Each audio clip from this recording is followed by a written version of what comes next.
आंकड़े आपके सामने, एक व्यू ले लेते हैं इस पर गौरांग सर से। गौरांग सर, आज तो ऑटो शेयरों की अलग ही रौनक है। दिन के एक वक्त तो ऐसा भी था कि 15 के 15 शेयर हम देख रहे थे खरे निशान में थे। आप जरा बताइए सर, एस्कॉर्ट्स के नंबर ये कैसे लग रहे हैं आपको, और कंपनी पर राय क्या होगी आपकी? बहुत बहुत धन्यवाद अभिषेक भाई, मंच पर आमंत्रित करने के लिए।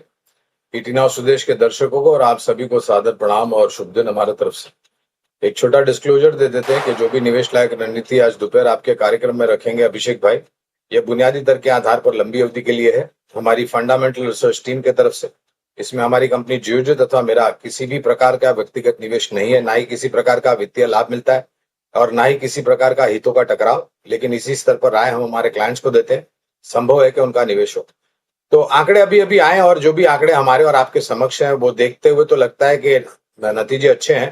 खाली मैं एक चीज ये अनुमान लगा के चलता हूं अभिषेक भाई कि कोई एक मुक्त मुनाफा या कोई एक वन ऑफ आइटम न हो बैलेंस शीट पर, या फिर जो शुद्ध मुनाफे के आंकड़े हमें दिख रहे हैं ऐसी कोई परिस्थिति ना हो, तो आंकड़े काफी अच्छे हैं। मेरे ख्याल से कुछ अनुमान से बेहतर भी है। और यहाँ पर भी डिस्क्लोजर देना चाहेंगे कि एस्कॉर्ट्स कुबोटा पर लंबी अवधि के लिए हमारी खरीदारी की राय है अभिषेक भाई।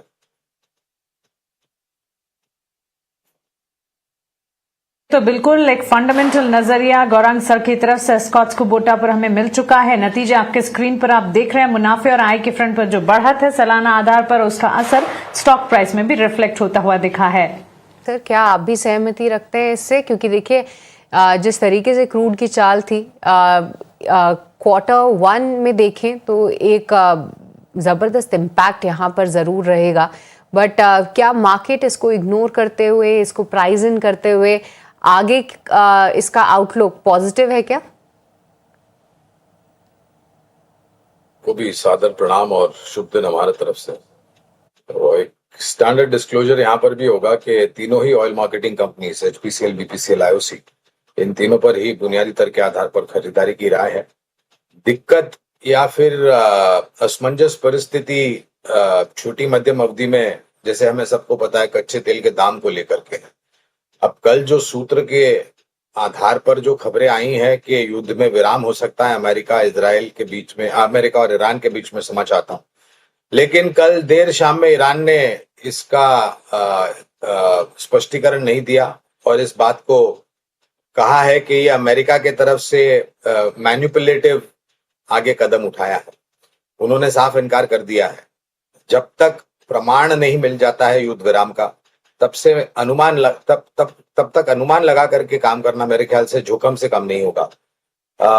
कच्चे तेल के दाम नीचे आए हैं तो एक तरीके से अगर आप देखने जाए तो ऑयल मार्केटिंग कंपनीज को फायदा होना चाहिए और ऑयल एक्सप्लोरेशन कंपनीज को नुकसान होना चाहिए। लेकिन फिर भी नीचे के तरफ के, और उसकी दिक्कत यह है श्री जी के हमारे यहाँ पर प्रति लीटर के दाम पर जो पेट्रोल और डीजल बिकता है उसमें ऊपर के तरफ के कोई परिवर्तन नहीं किए, और सिर्फ कच्चा तेल उबाल पर नहीं है, रुपया भी कमजोर है डॉलर के सामने। तो ये दो धारी तलवार के रूप में काम करती है हमारी अर्थव्यवस्था और हमारी विकास दर को लेकर के। छोटी मध्यम अवधि में तो बहुत मुश्किल है मेरे लिए टिप्पणी करना सृष्टि जी, लेकिन लंबी अवधि के लिए तीनों पर खरीदारी की राय है बुनियादी दर के आधार पर।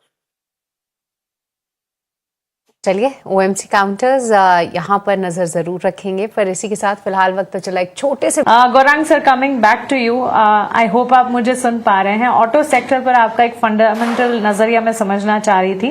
अच्छी तेजी देखने को मिल रही है सेक्टर में, लार्जर प्लेस हो चाहे छोटी मझौली कंपनी, और ऑटो एंसिलरी की चाल। फंडामेंटली निवेश किस तरह से किया जाए इस सेक्टर में? बहुत बहुत धन्यवाद मानसी जी, आपको भी सादर प्रणाम और शुभ दिन हमारे तरफ से। क्षमा चाहता हूं, ये विलंब से थोड़ा बहुत तकनीकी दिक्कत आ रही थी। देखिए, जैसे मैं बात कर रहा था कार्यक्रम के शुरुआत में, पूरा ऑटो क्षेत्र का ब्रह्मांड जो है मानसी जी, वो हमें बहुत अच्छा लगता है।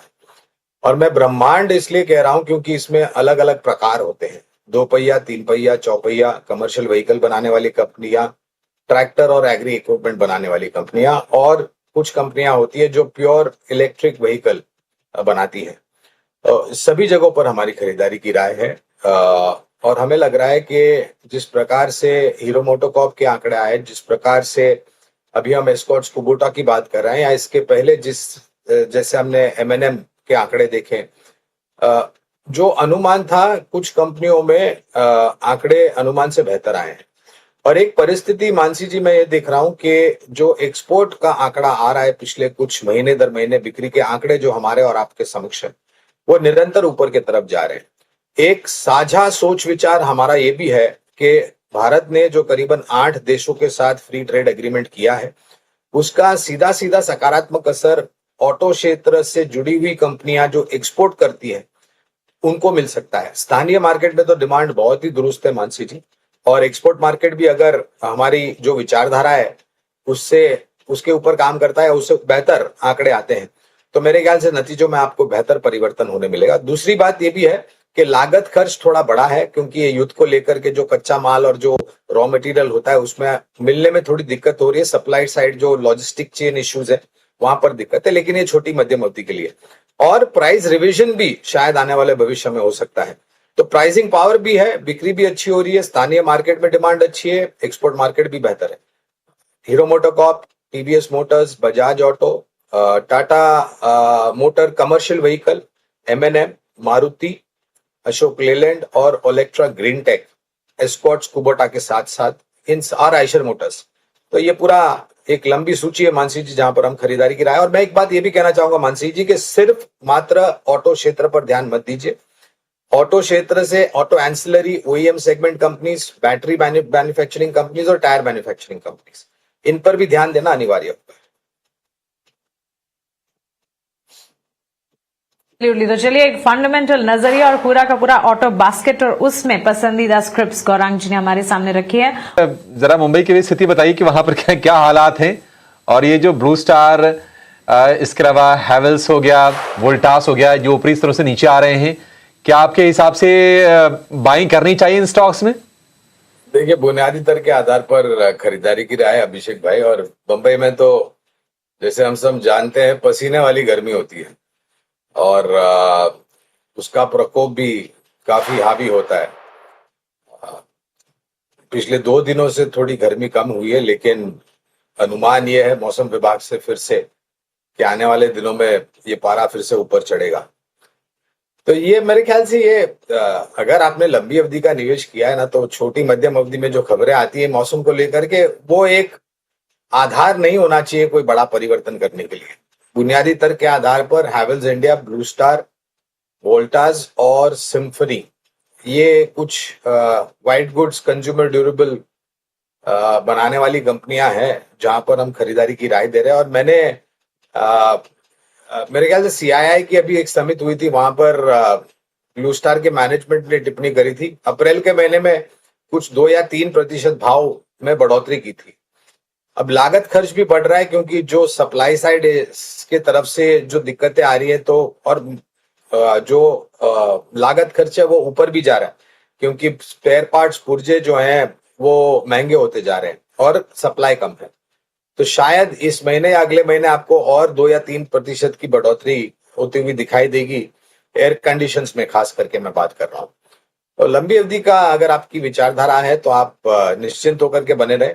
और मेरे ख्याल से मांग जो मैं सुन रहा हूं अभिषेक भाई, वो ग्रामीण, मध्यम ग्रामीण इलाकों से बहुत ही ऊपर की तरफ आने की संभावना है। शहरों में से तो मांग आती रहेगी, लेकिन ग्रामीण और मध्यम ग्रामीण में से भी आपको मांग ऊपर की तरफ जाती हुई दिखाई देगी। भी वाइट गुड मैन्युफैक्चरिंग कंपनीज हैं, उनको लेकर एक राय। पर आज टेलीकॉम स्टॉक्स में भी धुआंधार एक्शन है। कोई भी स्टॉक आप उठा के देख लीजिए, वहां पर बेहतरीन मूव्स आते हुए देखेंगे। हम सुबह भी कुछ स्टॉक्स की चर्चा कर ही रहे थे।